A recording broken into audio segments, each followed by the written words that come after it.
about wanting to hurt themselves, is exhibiting behavior that is outside what they usually do, perhaps drinking more than usual, perhaps isolating themselves from other people, perhaps visibly looking tired, like they're crying, these other kinds of things. And these are some ways that you can help identify and talk with them in a caring manner, because they're going to trust their friend and family more in order to take that next step of perhaps getting some help. So you talked about a couple of those barriers, feeling that there's something wrong with me if I try to seek mental health care, feeling that, something that I have to be shameful about.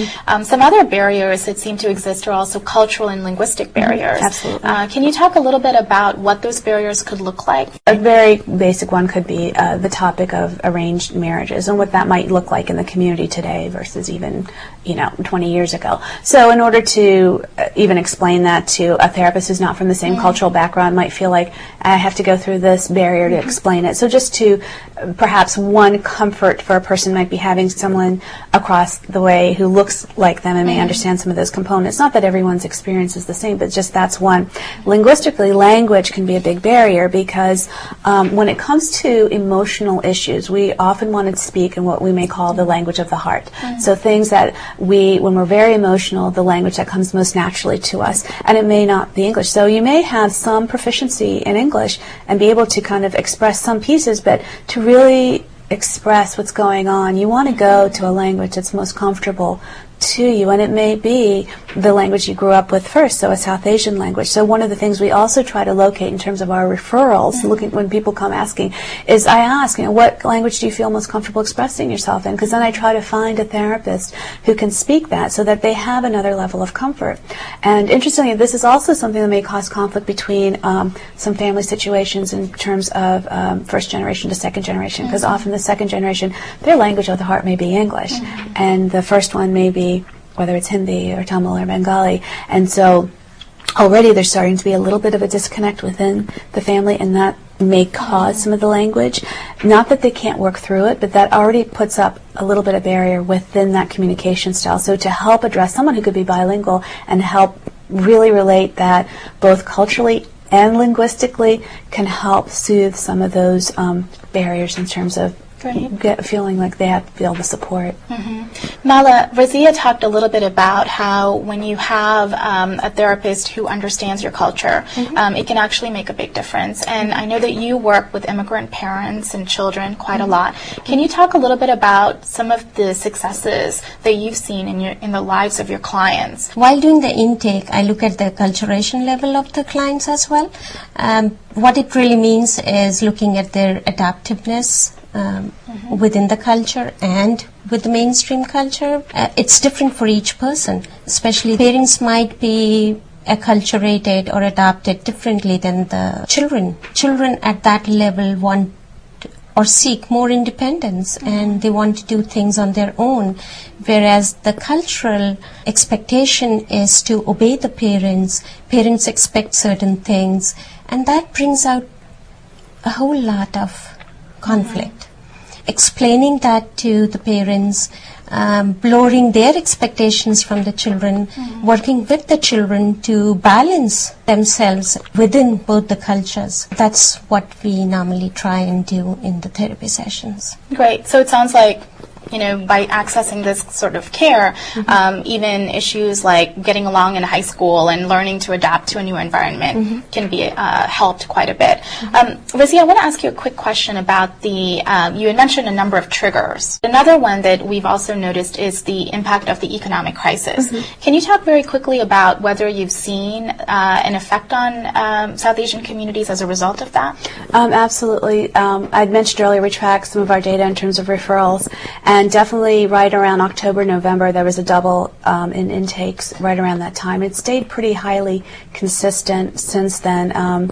Not everyone is citing economic as one of the reasons, but definitely the referrals have gone up, and other things that may have been kind of okay have definitely started going in a direction where they're seeking more help. And where I'm seeing more of the impact of that is some of the a free health clinic and seeing people accessing services for therapy there. So loss of jobs, losing your home, things like that can really lead you to feel that you need more assistance. Absolutely. That's when the stress level goes up.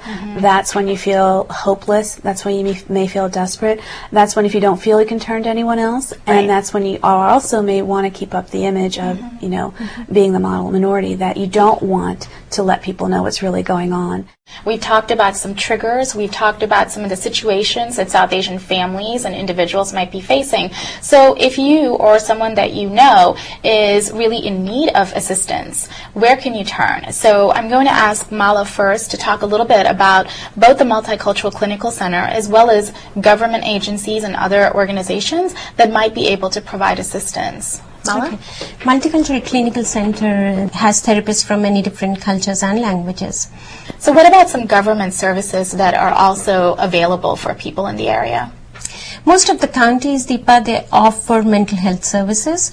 They have separate departments for that, such as Alexandria, Arlington have a very strong mental health departments, and people can access them at any time. Most hospitals, local hospitals, deal with the mental health emergencies as well. So those are good resources. Besides that, I think Northern Virginia Family Services and Falls Church, and I believe Crossroads in Manassas also offer multicultural services, mental health services. Let's talk a little bit about DC and Maryland, and especially hear about some of the nonprofit services that are available, including CHAI.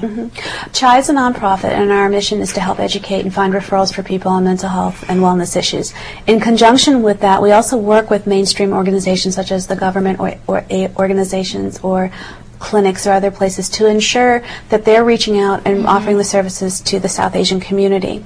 There is a free medical clinic, the Muslim Community Center Medical Clinic in Silver Spring, Maryland. And so for residents in Montgomery County, we're able to offer free psychiatric services and therapy services through this initiative. And it's been very successful. And this is open to any resident of Montgomery County who is uninsured. Also in Howard County, Maryland, through the Department of Health and Mental Hygiene, they also were able to contract with a psychologist who can specifically work with South Asian clients. Great. So it sounds like there are nonprofit, for-profit, and government agency resources in the District of Columbia, in counties in Maryland, as well as in Virginia that people can actually access.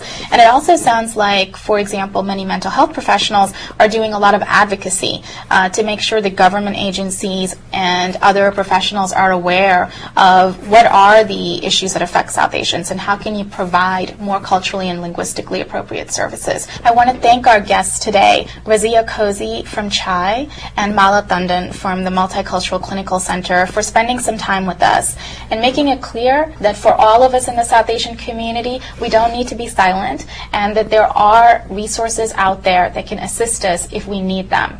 I want to thank all of you for joining us on Community Corner, a new segment here on Darshan TV this month.